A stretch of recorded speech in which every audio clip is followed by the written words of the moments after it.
3 days after my husband was buried, I stood on my parents' front porch with my 7-week-old daughter screaming in my arms. I had no money, no home, no husband, and nowhere else to go. My daughter, Lily, was wrapped in a pink blanket that had belonged to my husband's mother. Her tiny face was red from the cold, and her cries echoed against the expensive stone entrance of the house where I had grown up. I pressed the doorbell again. Once, then twice. Finally, the door opened. My older sister, Victoria, stood on the other side. She was wearing a cream sweater, gold earrings, and the expression of someone who had just discovered something unpleasant on her doorstep. Her eyes moved from my face to the baby in my arms, then back to me. "You're not staying here." I stared at her. I had imagined this moment dozens of times during the drive. I had imagined my mother pulling me into her arms. I had imagined my father taking the baby from me and telling me to come inside. I had imagined someone saying, "You're home now." Instead, my sister stepped halfway into the doorway and blocked the entrance with her body. "Victoria," I whispered, "I just need somewhere to stay for a few nights." She glanced over her shoulder. "Mom." My mother's voice came from somewhere inside the house. "What does she want?" I swallowed. My throat was so dry it hurt. "I need help." There, I had said it. The words I had spent my entire life trying not to say. "I need help." Victoria looked at me again. Then she smiled. It wasn't a kind smile. It was the smile of someone who had been waiting for me to become desperate. "You should have thought about that before."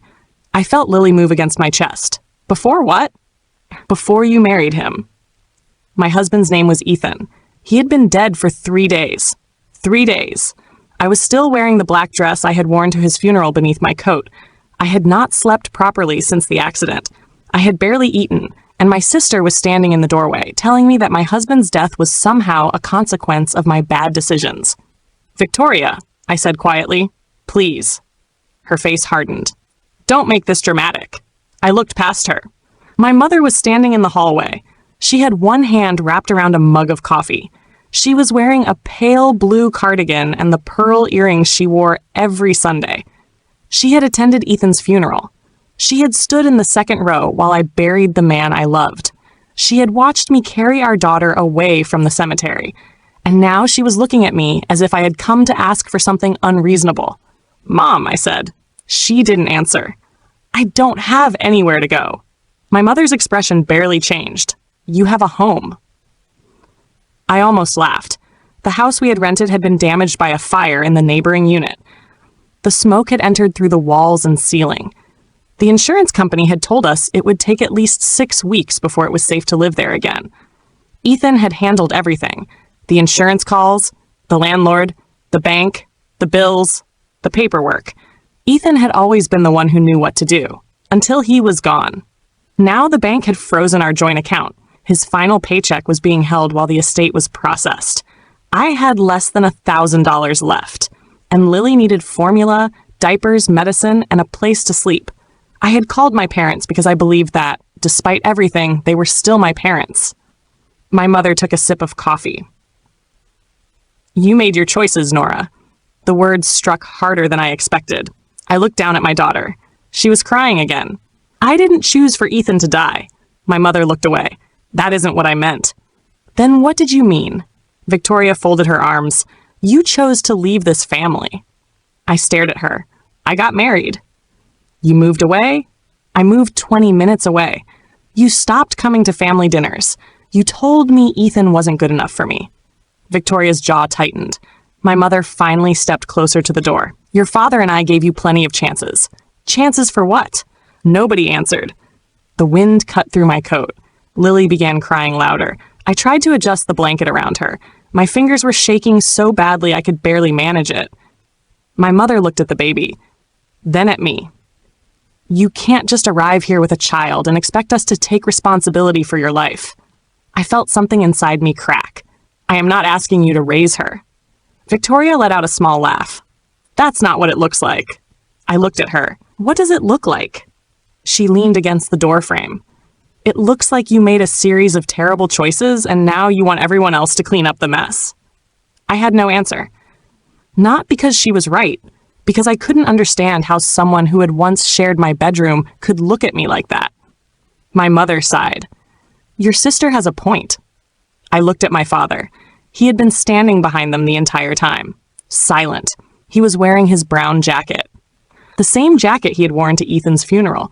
He hadn't said a single word since I arrived. Dad? His eyes met mine. For 1 second, I thought he might step forward. I thought he might say something. Anything. Instead, he looked at my mother, then at Victoria, then back at me, and he reached for the door. Dad. His hand stopped on the lock. For one brief moment, his fingers remained still. Then he turned it. The deadbolt slid into place. The door closed. I stood there, my daughter crying against my chest, the porch light glowing above me, and my entire family on the other side of a locked door. I didn't knock. I didn't scream. I didn't beg. I simply turned around and walked down the steps. But I had no idea that the door my father had just locked would eventually become the most important door in my life. Because 3 days later, I would discover that my dead husband had left me something. Not money. Not a house. Not a final goodbye. He had left me proof. Proof that my family had been lying to me for years. And when I finally understood what Ethan had discovered before he died, I realized something terrifying. He hadn't been investigating my family because he distrusted them. He had been investigating them because he was afraid of what they might do to me. And he had been right. My name is Nora Bennett. I was 32 years old when my husband died. Ethan was 35. He was the kind of man who fixed things before anyone asked him to. A loose cabinet hinge, a broken fence, a neighbor's leaking faucet. He never made a big deal of it. He just saw something that needed fixing and fixed it. That was how we met. I had been standing outside a hardware store in Columbus, Ohio, trying to carry a box of shelves that was clearly too heavy for me. Ethan had walked past. He stopped. "Are you winning?" he asked. I looked at the box. No. He picked it up. Good. I hate to interrupt a victory. That was Ethan. He made me laugh when I was angry. He remembered how I took my coffee. He knew I hated the sound of ticking clocks. And when I was pregnant with Lily, he spent 3 months building a crib by hand. He made mistakes. He sanded the same piece of wood 4 times. He accidentally drilled one of the supports backward. He cursed at the instructions. But when he finally finished, he stood in the nursery with sawdust in his hair and looked at me like he had built a palace. "She's going to sleep here," he said. I touched his arm. "Maybe." He smiled. "Definitely." Lily was born 7 weeks before he died. Ethan held her for the first time with both hands trembling. He was terrified. He kept asking the nurse if newborns were supposed to be that small. Then he looked at me. "Nora," he whispered, "she's perfect." I had never seen him cry before, not even when his grandfather died. But he cried that day, quietly, with Lily against his chest. 7 weeks later, he was gone. The accident happened on a Tuesday morning. Ethan was driving back from a construction site when another driver crossed the center line. The police said the other driver had been looking at his phone. They said Ethan had no chance to avoid the collision. I don't remember much about the day they told me. I remember sitting on the kitchen floor. I remember dropping my phone. I remember Lily crying in the next room. And I remember saying the same sentence over and over. No, that was all. Just no. No, no, no. The funeral was 3 days later. I stood beside his grave with Lily sleeping against my chest. My sister sat behind me. My mother sat beside her. My father sat at the end of the row. They looked like a family. Anyone watching from a distance would have thought they were supporting me. But my mother never touched me. Victoria never asked if I had eaten. My father said only 7 words to me. "I'm sorry this happened, Nora." Then he walked away. At the time, I thought he was grieving. I didn't understand that some people don't abandon you all at once. They do it in small pieces. A cold answer, a missed call, a door that closes. And then one day you realize they have been leaving you for years. The night after the funeral, I slept in a cheap motel with Lily in a borrowed bassinet. I had paid for the room using the last money on my debit card. I had $742 left. I calculated how long it would last. Then I calculated it again. The answer was not long. The room smelled like disinfectant and old carpet. The air conditioner rattled all night. At 2:17 in the morning, Lily woke up crying. I sat beside her. I mixed formula. I fed her. Then I held her against my chest until she fell asleep. I didn't. I sat beside the window and watched cars move through the parking lot. And for the first time since Ethan's death, I allowed myself to think about the future. What would I do? Where would I live? How would I raise Lily? How would I survive? I put my hand over my mouth so I wouldn't wake the baby. Then I started crying. Not loudly, just silently. The kind of crying that makes your entire body shake while you try to remain quiet. At 4:08 in the morning, my phone buzzed. I thought it was my mother. It wasn't. It was Ethan's best friend, Harold Pierce. His message contained only 4 words. "Have you heard his voicemail?" I stared at the screen. My heart began beating faster. I typed back, "What voicemail?" Harold replied almost immediately, "The one he left you before he died." I looked toward Lily. Then back at the phone. I had no idea what he was talking about. I checked my voicemail. There were 31 messages. Most were from my mother. Some were from the insurance company. A few were from the hospital. I searched through them. Nothing. Then I remembered my old phone. The phone I had used before the accident. The phone I had thrown into the couch cushions because the screen had cracked. The phone that was still inside our smoke-damaged house. I had forgotten about it until that moment. I called Harold. He answered on the first ring. "Nora?" "What voicemail are you talking about?" There was silence. Then he said, "Ethan called me the afternoon he died." My chest tightened. "What did he say?" "He said he had finally found something." "What?" "I don't know." "Harold?" "I swear, Nora, I don't know. He wouldn't tell me over the phone." "Then why did you ask if I heard his voicemail?" "Because he told me he was leaving one for you." I sat completely still. "What did he say?" Harold took a breath. He said, "If anything happens to me, make sure Nora checks the old phone." The room seemed to become colder. "Why? I don't know." "Harold, what was he investigating?" Another silence. Longer this time. Then he said something that made my stomach drop. "Your family." I didn't sleep again that night. The next morning, I called the landlord. The house was still unsafe, but I needed to get inside. I needed that phone. By noon, I was standing in the driveway of the home Ethan and I had shared. The front windows were covered in plastic. Half the smell of smoke still lingered inside. I carried Lily in her car seat while Harold followed behind me. "Stay close," he said. I nodded. The house looked smaller than I remembered. Our photographs were still on the walls. The nursery still had the crib Ethan had built. The crib was empty. I stopped in the doorway. For a moment, I couldn't breathe. Then I forced myself to keep moving. The old phone was exactly where I remembered leaving it, between the couch cushions. The screen was cracked. The battery was almost dead. I picked it up. There were 3 missed calls and 1 voicemail, time-stamped at 11:46 a.m., the day Ethan died. I stared at the screen. Harold stood behind me. "Do you want me to listen first?" I shook my head. No. I pressed play. For several seconds, there was only static. Then I heard him. My husband's voice, the voice I had been desperate to hear. "Nora, if you're hearing this, something went wrong." My knees weakened. I sat down on the couch. Ethan continued, "I didn't want to scare you. I wanted to tell you in person." A pause. I could hear traffic in the background. Then he said, "Your mother didn't just borrow your name." I stopped breathing. Harold looked at me. The recording continued. "She used it." I stared at the phone. Ethan's voice became quieter. "I found the documents, Nora. I found the accounts. I found the signatures." Then there was a long silence, and finally, the words that changed everything. "Don't trust Victoria." The voicemail ended. I sat in the smoke-stained living room with my daughter sleeping beside me. My husband was dead. My family had locked me out. And somewhere inside that house was proof that the people who had rejected me might have been stealing from me for years. I looked at Harold. "Where do I start?" He stared at the phone. Then he pointed toward Ethan's office, with whatever he was trying to hide. I opened the door, and on Ethan's desk was a black metal box I had never seen before. There was no key, no combination, only a handwritten label taped across the top. It said, "For Nora, if they ever turn against you." The black metal box sat on Ethan's desk. I stared at it. For a few seconds, I couldn't move. The label was written in his handwriting. "For Nora, if they ever turn against you." My husband had known something was wrong. The question was, how much had he known? Harold stood beside me. "Do you have any idea what's inside?" I shook my head.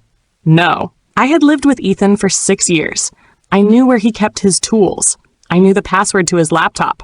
I knew which drawer contained his passports, but I had never seen that box. Not once. I picked it up. It was heavier than it looked. There was no lock, only a small button on the side. I pressed it. The lid opened. Inside was a flash drive, 3 envelopes, and a small yellow sticky note. I picked up the note first. It said, "Start with the oldest document. Don't call your mother. Don't call Victoria." My hands began to shake. Harold looked at me. "Nora, I know." "No, you don't." He pointed at the note. Ethan was worried enough to leave instructions. I looked down at the flash drive. The label on it said 2019 to 2025. I took Ethan's laptop from the desk. The battery was almost dead, but it still turned on. I plugged in the flash drive. There was only one folder. Nora. Inside were dozens of files.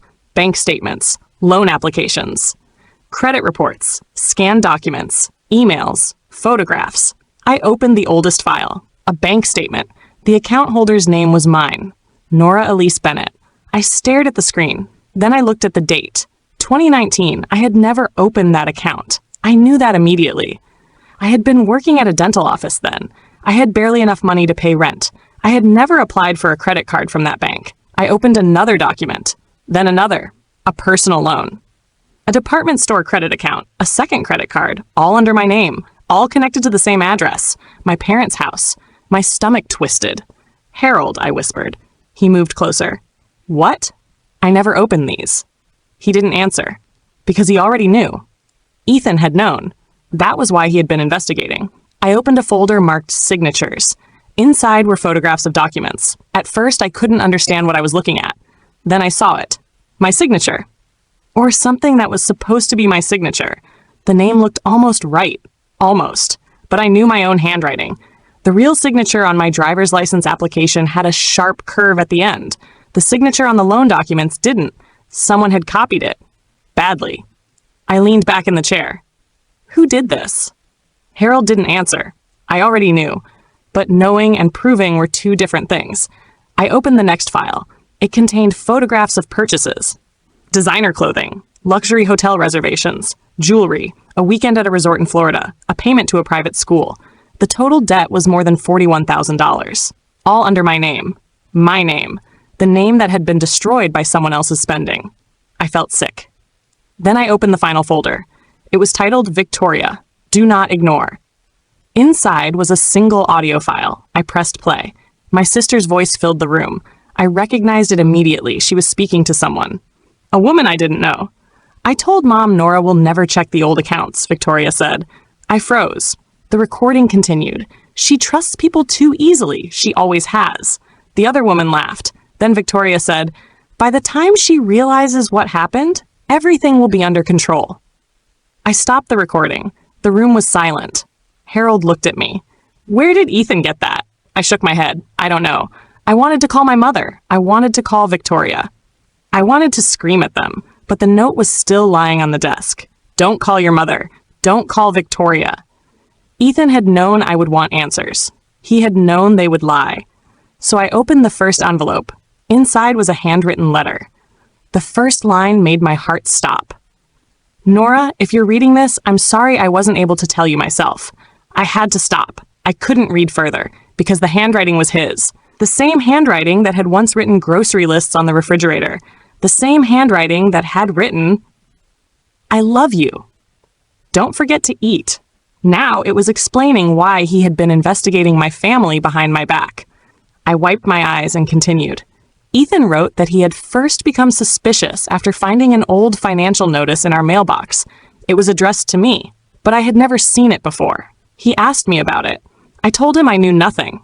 That was when he began looking. He discovered that the debts went back years. But the worst part was not the money. It was the pattern. Every time I had questioned my mother about money, my mother had told me I was confused. Every time I had said I couldn't afford something, my mother had offered to help. And every time I had tried to become financially independent, something had gone wrong. A credit application was denied. A loan was rejected. A debt collector called. I had always believed I was simply bad with money.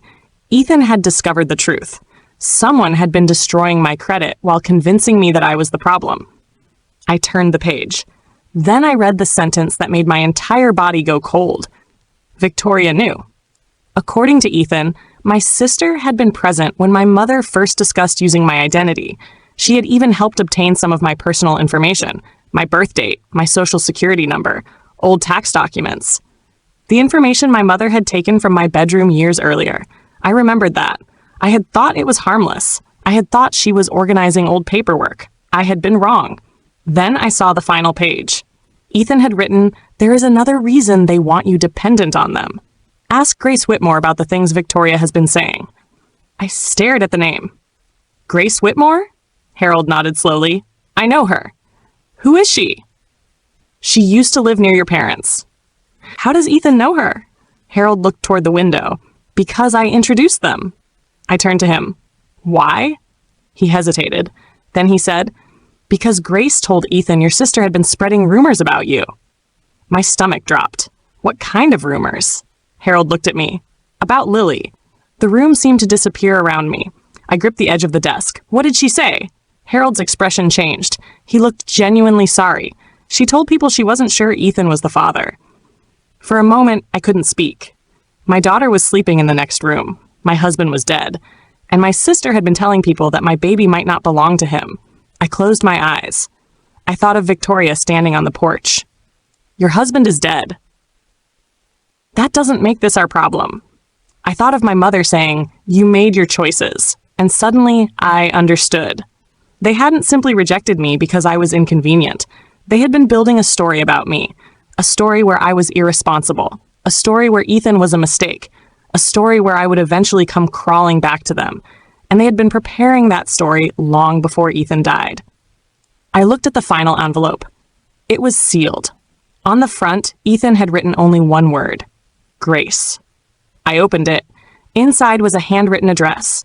And beneath it, one sentence. She has been keeping records. I looked toward the sleeping baby. Then at Harold.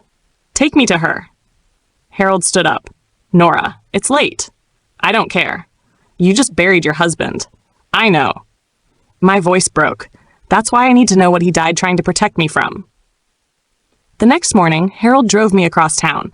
Grace Whitmore lived in a small brick house with a red door and a garden full of wildflowers. She was 71 years old. She opened the door before we knocked twice. She looked at me, then at Lily. Then she said, "You're Ethan's wife." I nodded. Grace stepped aside. "Come in." I entered. She led me to a dining room table. On it was a thick black notebook. It was worn at the edges. The cover was covered in scratches. Grace placed one hand on it. "I didn't want to keep this," she said. I looked at the notebook. "What's inside?" She looked directly at me. "Everything your sister said." Then she opened the cover. The first page was dated 4 years earlier. I read the first entry, and before I could finish it, I realized something. Ethan hadn't been trying to destroy my family. He had been trying to make sure that when the truth finally came out, they could never destroy me again. The first page of Grace Whitmore's notebook was dated 4 years earlier. I stared at the handwriting. Then I looked at Grace. "Why did you write all this down?" She folded her hands on the table. "Because people forget what they say." I didn't understand. She continued, "Especially when they know no one is listening." I looked back at the notebook. The first entry was about my sister, October 14th, 2021. Victoria told 2 women at the neighborhood association meeting that Nora had become difficult since marrying Ethan. I frowned. "That's it?" Grace shook her head. "Keep reading." The next entries were similar. Victoria telling people I was irresponsible. Victoria saying Ethan was controlling. Victoria implying that I had abandoned my family. But then the entries became darker. March 6th, 2022. Victoria said Nora married Ethan because she was desperate to escape her parents' house. July 19th, 2022. Victoria said Ethan had financial problems and Nora would eventually regret choosing him. January 11th, 2023. Victoria told Marianne that Nora was becoming unstable and should not be trusted with important family matters. I looked up. "She said that about me?" Grace nodded. "Your mother was there." My hands tightened around the edge of the table. "Did she defend me?" Grace didn't answer. She didn't need to. I turned the page. May 3rd, 2023. Victoria said Nora had become obsessed with money and was probably hiding debts from Ethan. I felt my chest tighten. That was the same year my credit problems had begun. The same year I had received my first collection notice. The same year my mother had told me, "You need to learn how to manage your finances." I had believed her. I had believed I was the problem. Grace watched me carefully. "Your husband came to see me last November." I looked at her. "Ethan?" She nodded. "He asked me if I had kept the notebook." "Why?" "Because he had already discovered the financial records." I stopped breathing. Grace continued. "He said he was afraid your family would try to make you look unstable if you confronted them." I looked at Lily. She was sleeping in her carrier near the window. Why would they do that? Grace opened the notebook to another page. November 17th, 2024. Victoria said Nora is too emotional to understand financial matters. Marianne agreed. My stomach turned. They had been building a story. If I ever discovered the truth, they could simply say I was confused, unstable, overwhelmed, a grieving widow who didn't know what she was talking about. Grace reached into a folder and pulled out a small piece of paper. "Ethan left this with me." I took it. His handwriting covered the page. "If I can't tell Nora myself, tell her this. She was never crazy." I stared at the sentence. Then I began to cry. Not because I was surprised, because I had spent years believing I was. I had questioned my memory, my judgment, my decisions. Every time my mother told me I was overreacting, I had apologized. Every time Victoria accused me of being selfish, I had tried harder to please her. And all along, they had been using my confusion as protection. Grace waited until I stopped crying. Then she said, "There is one more entry." I looked up. "What?" She turned to the final page. The date was written in bold ink. The day before Ethan died. My heart began to pound. Grace read it aloud. "Victoria told 3 women that Nora's baby might not be Ethan's." The room went silent. I stared at Grace. She lowered the notebook. She said it during a private gathering. "Who was there?" "People who know your family." "Did she have proof?" Grace shook her head. "No." "Then why would she say it?" Grace looked at me.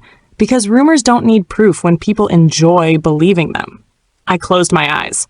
I remembered the way my sister had looked at Lily on the porch, not with curiosity, with disgust. Like my daughter had been an inconvenience before she was even born. I remembered the words, "Your husband is dead.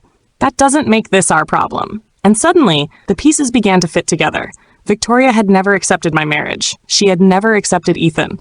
She had never accepted Lily, and my mother had allowed it. Maybe she had encouraged it. I opened my eyes. "Did Ethan know?" Grace nodded. "He called me that night." "What did he say?" "He said he was going to tell you everything." I looked down.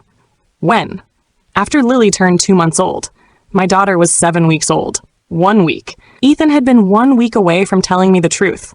1 week away from showing me everything. And then he died." Grace reached across the table.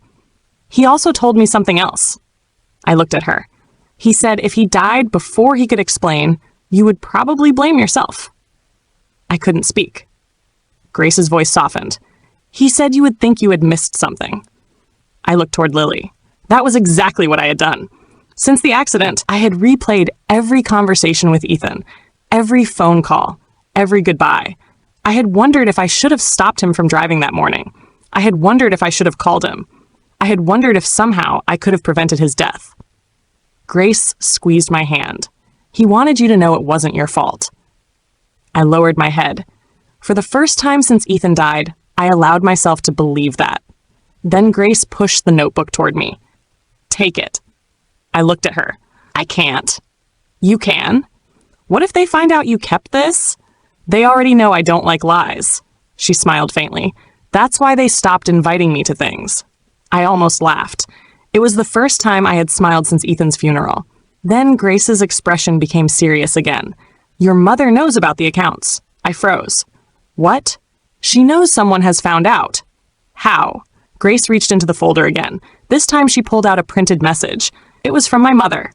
The message had been sent to Grace 3 months earlier. "If Nora ever contacts you, please don't encourage her paranoia. She is under a lot of stress." I read it twice, then a third time. My mother already knew. She knew I might discover something. She had already prepared the explanation. I wasn't uncovering fraud. I was paranoid. I wasn't finding evidence. I was grieving. I wasn't telling the truth. I was unstable. I looked at Grace. "What do I do now?" She didn't hesitate. "Stop asking them to admit what they did." I said nothing. People who lie for years rarely confess because you ask politely. She closed the notebook. Make them answer the evidence. That evening, I returned to Mabel's house. Lily was asleep. Harold was waiting in the living room. He stood when he saw me. What happened? I placed Grace's notebook on the table. Everything. He looked at the cover. Did she give it to you? I nodded. Then I told him everything. The rumors, the financial accounts, the forged signatures, the way my mother had already prepared to call me unstable. Harold listened without interrupting. When I finished, he said, Ethan knew this was going to happen. I looked at him. What do you mean? He reached into his jacket. Then he pulled out a sealed envelope. I stared at it. Where did you get that? Ethan gave it to me 2 weeks before the accident. My heart stopped. Why didn't you give it to me? Because he told me not to, unless something happened to him. I took the envelope. My name was written across the front. Nora. I opened it. Inside was a single sheet of paper. Ethan had written, if you're reading this, then I couldn't protect you the way I wanted to. But you still have a choice. I read on. You can fight them privately. You can let the bank handle the money. You can walk away and never look back. Then came the final paragraph. Or you can let the truth stand where they built their reputation. I stopped. At the bottom of the page was an address, and beneath it, a date. October 18th. I stared at it. What is this? Harold looked at me. Your mother's annual charity gala. I felt something change inside me. For weeks, I had been surviving, breathing, feeding Lily, trying to make it through each day. But now I understood what Ethan had left me. Not revenge. A choice. My family had spent years telling everyone who I was. The unstable daughter. The irresponsible sister. The woman who had made terrible choices. They had built that story carefully, in private conversations, at dinners, at community gatherings. One lie at a time. And now they were about to discover something they had never expected. I was no longer asking them to believe me. I had evidence. I had witnesses. I had documents. And I had Ethan's final instructions. I looked at the invitation to the charity gala. My mother was being honored that night for her years of community service. Victoria was listed as one of the event organizers. Everyone who mattered to them would be there. I folded the invitation. Then I looked at Harold. I'll go. His face tightened. Nora, are you sure? I thought about my daughter. I thought about the door. I thought about my father's hand turning the lock while Lily cried in my arms. Then I thought about the sentence Ethan had written. Let the truth stand where they built their reputation. I placed Grace's notebook beside the invitation. Yes. I had spent my whole life trying to earn a place in my family. Now I was going to walk into the room where they had built their perfect reputation. And I was going to bring the truth with me. The charity gala was held in the grand ballroom of the Hamilton Hotel. My mother was being honored. Her name was printed across the program. Marianne Cole, 20 years of community service. My sister Victoria stood near the entrance, welcoming guests with a perfect smile. Then she saw me. Her smile disappeared. Nora. I kept walking. She stepped in front of me. You shouldn't be here. I was invited. By whom? I looked past her toward the ballroom. By the truth. Her face went pale. Before she could answer, my mother appeared. She was wearing a silver dress and the same pearl earrings she had worn when she locked me out of her house. Her eyes moved to Lily, then to me. What do you want? I held up the envelope. To give you something. Victoria stepped closer. Mom, don't. My mother looked at her. What is it? I handed the envelope to the event director. Please open it after the award presentation. My mother stared at me. What did you do? I finally looked directly into her eyes. Nothing. I paused. That's the problem. I spent years believing everything you told me. Then I walked inside. The ballroom filled with applause when my mother took the stage. She smiled. She thanked the donors. She spoke about family, about loyalty, about helping people who had nowhere else to turn. I sat in the back with Lily sleeping against my chest, and I listened. When she finished, the event director stepped onto the stage. He held the envelope. My mother saw it. Her face changed. The director opened the first document, then the second, then the third. The room slowly became silent. The forged signatures, the accounts, the debts, the messages, the years of lies, and finally, Grace's notebook. The director read one entry aloud, the rumor about Lily. My mother looked at Victoria. Victoria shook her head. No. But the truth was already in the room. My mother turned toward me. "You did this." I stood. "No." I looked around the ballroom. "You did this." Nobody spoke. Then the director opened the final page. It was Ethan's letter. The sentence was short. Nora was never crazy. She was being lied to. My mother began to cry. Victoria started shouting that the documents had been manipulated, but the financial investigator was already standing near the exit. The bank had verified everything. The signatures, the accounts, the fraud.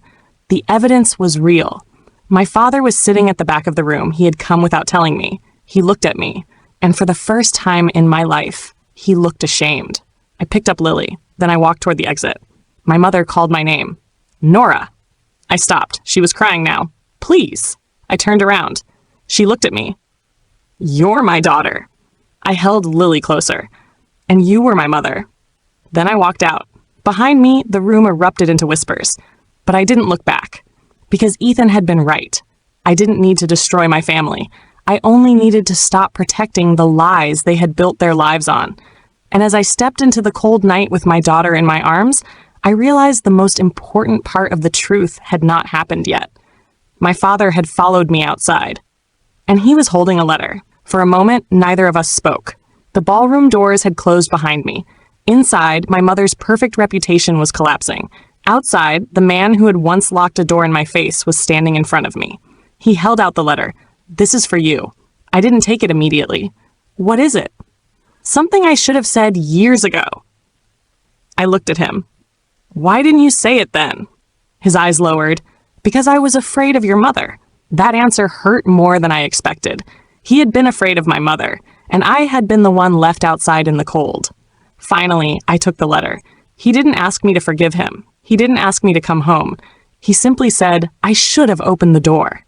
Then he walked away. I opened the letter in the car. It was only 2 pages long.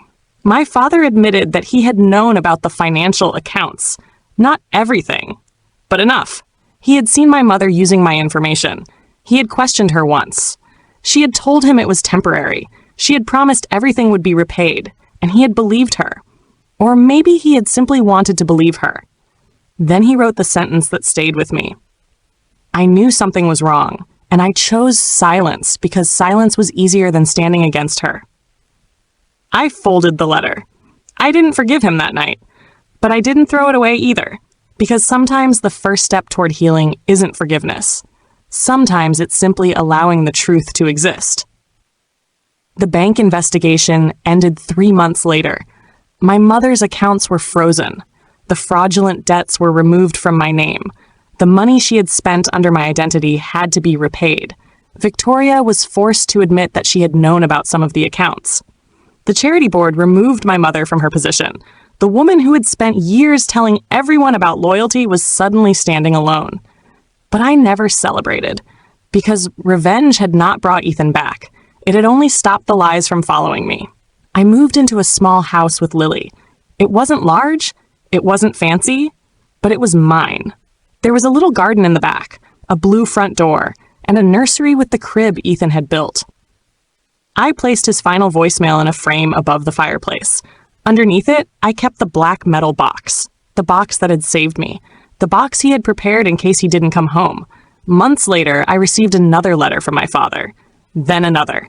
He never demanded forgiveness. He never blamed my mother. He simply wrote about ordinary things. The weather, the garden, the neighborhood. Sometimes he mentioned Lily. I didn't answer the first few. Then one day, I wrote back. Only 3 words. I received your letters. That was all. But it was enough for that day. Lily took her first steps in the hallway of our new house. She was 15 months old. I was sitting on the floor with my phone when she pulled herself up against the wall. Then she let go. 1 step, then another. I held my breath. She looked at me and smiled. Then she walked straight toward me. I caught her. She laughed. I cried. Not because I was sad, because for the first time in a very long time, I was looking at the future. Not the past, the future. That evening, I carried her to the front door, the same kind of door my father had once locked against me. I placed my hand on the handle. Lily held my finger. I opened it. Warm sunlight filled the hallway. She looked outside. Then she took a step, and another. This time, nobody was standing behind us, telling us we didn't belong. Nobody was waiting to judge us. Nobody could lock us out, because this was our home. I looked down at my daughter, and I finally understood something. My family had believed that closing their door would leave me with nothing. They were wrong. They had only shown me which doors I never needed to knock on again. The people who mattered had opened theirs. Mabel had given us a room. Harold had helped me find the truth. Grace had preserved the evidence. And Ethan had left me the one thing I needed most. Not revenge. The truth. I had spent years trying to convince my family that I deserved a place in their lives. Now I understood. I had never needed their permission to belong. I had only needed the courage to walk away. Lily took one more step into the sunlight. I followed her, and behind us the door remained open, because I had learned something my family never understood. Sometimes the greatest revenge isn't making the people who hurt you suffer. Sometimes it's building a beautiful life they can no longer reach. And sometimes the door that breaks your heart is the same door that finally teaches you to build your own. If someone in your life has ever made you feel like you didn't belong, remember this. You are allowed to stop knocking. You are allowed to walk away. And you are allowed to build a home where nobody has the power to lock you out again. Because family isn't always the people who share your blood. Sometimes family is the person who opens the door when everyone else has closed theirs. And sometimes the strongest thing you can do is become the person who opens the door for yourself.